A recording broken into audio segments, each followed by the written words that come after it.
Inductor, समझे? ये वो रेजिस्टेंस है जो इंडक्टर ऑफर करता है, तो इसको हम बोल देते हैं इंडक्टिव रिएक्टेंस। मीनिंग क्या है? The resistance offered by the resistance offered by inductor. Clear? तो बेटा ये जो आई की वैल्यू है ना, ई नोड अपॉन ओमेगा एल, इसको मैं लिखता हूं ई नोड अपॉन एक्स एल। ये एक्सएल होता है इंडक्टिव रिएक्टेंस, और एक्सएल की वैल्यू क्या है? Omega L. क्लियर बेटा? क्लियर है?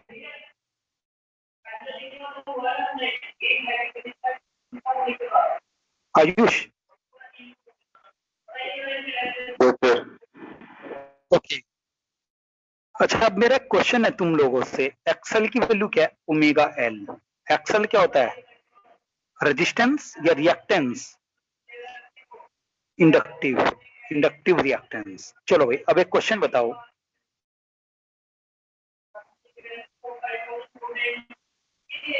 ये बल्ब है, ये एसी है। इससे पहले चलो एक क्वेश्चन पूछता हूं। Inductor does not oppose DC why but oppose AC why. Yes, इनके क्वेश्चन के जवाब देखो बच्चा। यदि मैं डीसी पावर सप्लाई कर दूं सर्किट में, तो इंडक्टर कोई भी अपोजिशन नहीं देता, लेकिन एसी मैं पास कर दूं तो इंडक्टर गिव्स अपोजिशन बाय। बेटा अपोजिशन का मीनिंग क्या होता है? रेजिस्टेंस होता है ना। एक्सएल क्या होता है? Omega L for DC. DC के लिए बेटा फ्रीक्वेंसी क्या होती है? 0। तो ओमेगा की वैल्यू भी क्या हो गई? 0। तो एक्सएल कितना बन गया? 0। It means no opposition to DC. बेटा क्लियर है ये? अच्छा, अब एसी के लिए देखो। एसी के लिए कायल किस पे डिपेंड कर गया? ओमेगा पर। या कायल प्रोपोर्शनल टू पाई न्यू, और हम लिख सकते हैं एक्सएल प्रोपोर्शनल टू न्यू। तो मीनिंग क्या बेटा? जैसे जैसे फ्रीक्वेंसी ऑफ एसी बढ़ती चली जाएगी, जो रिएक्टेंस है वो भी बढ़ता चला जाएगा। जैसे मान लो पहले मैंने 50 हर्ज किया, फिर 100 हर्ज किया, तो जिस केस में 100 हर्ज होगा उस केस में रेजिस्टेंस ज्यादा होगा, तो इस केस में मोर अपोजिशन। बेटा क्लियर है सब?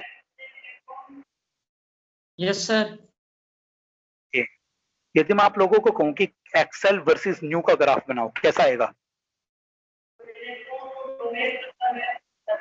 Straight line sir. Straight line. Straight line. या ठीक है। अच्छा, अब आ जाओ बेटा इसका कॉन्सेप्चुअल क्वेश्चन। जो सीधे एक तो कॉन्सेप्चुअल क्वेश्चन ये है सबसे मेन। तो डीसी को पास आराम से होने देता है, लेकिन एसी को एसी का अपोज करता है। चलो अब देखो, ये इंडक्टर है, ये बल्ब है, ये एसी पावर सप्लाई मैंने इसको दे दी, ठीक है। अब मैं कहता हूं कि if I insert soft iron core in inductor, what is the effect on brightness of bulb? बड़े ये बल्ब ग्लो कर रहा है, मैं कहता हूं कि इसके अंदर मैंने सॉफ्ट आयरन कोर को इंसर्ट कर दिया, अब इस ग्लो पर क्या इफेक्ट आएगा? बेटा पहली बात तो मेरी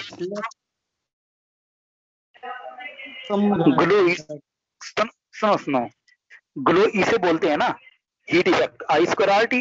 बेटा जितना ज्यादा करंट होगा सर्किट में, उतना ही ज्यादा ग्लो करेगा, समझे? देखो, जितना ज्यादा करंट हाई होगा ग्लो ज्यादा होगा, ठीक है? तो बेटा एक बात बताओ, जब सॉफ्ट आयरन कोर को मैं इंसर्ट कर दूंगा तब बल्ब के ग्लो पर क्या असर पड़ेगा? बल्ब का ग्लो किस पर डिपेंड करता है? करंट के ऊपर। तो आपको ये बताना है कि जब सॉफ्ट आयरन कोर मैंने डाला तो करंट बढ़ेगा या घटेगा, ये बताओ बस मुझे। घटेगा सर। घटेगा, क्यों? सर क्योंकि आयरन कोर की सर एक परमिबिलिटी भी कम होती है सर, नॉर्मल उससे, एयर से। अरे ओ मिस्टर, ज्यादा होती है परमेबिलिटी उसकी। सर परमिबिलिटी सर ज्यादा होती है सर। सर मीडियम है नहीं, सर, अपोज करेगा। अरे सर वो भी तो अपना रेजिस्टेंस देगा, बढ़ेगी सर। सुन लो अरे सुन लो ना एक बार मेरी बात। एक्सल डायरेक्टली डिपेंड करता है ओमेगा पर, ओमेगा तो सेम रखा है मैंने। एक्सल डायरेक्टली डिपेंड करता है एल पर। बेटा सोलेनॉइड के लिए ये फॉर्मूला करवा चुका हूं मैं आपको एल का। यस, पढ़ चुके हो ये कोफिशिएंट ऑफ सेल्फ इंडक्शन।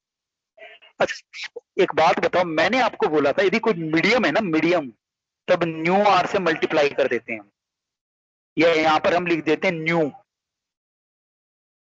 और बेटा न्यू की वैल्यू न्यू नोट से ज्यादा है यहां, तो इसका मीनिंग क्या? एल की वैल्यू बढ़ गई, समझे?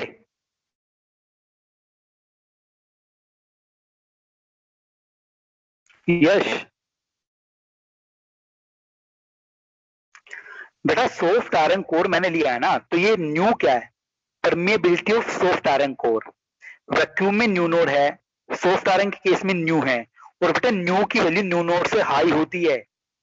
एल की वैल्यू बढ़ गई, एल की वैल्यू बढ़ेगी, एक्सल भी क्या करेगा? बढ़ेगा। इंक्रीज। Yes sir. तो यदि रेजिस्टेंस बढ़ गया तो करंट क्या करेगा? कम।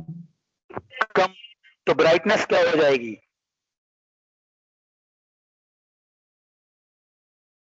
कम। Okay very good. चलो अब इसी बिहाफ पर मुझे क्वेश्चन का जवाब दो। If I increase omega then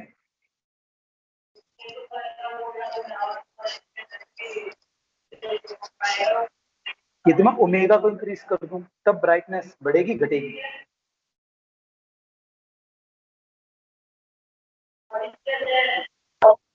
घटेगी सर।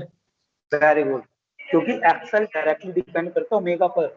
ओमेगा बढ़ेगा तो एक्सल भी बढ़ेगा, रेजिस्टेंस बढ़ गया तो करंट घटेगा, एक्सल बढ़ गया तो करंट घटेगा, करंट घटेगा तो ब्राइटनेस भी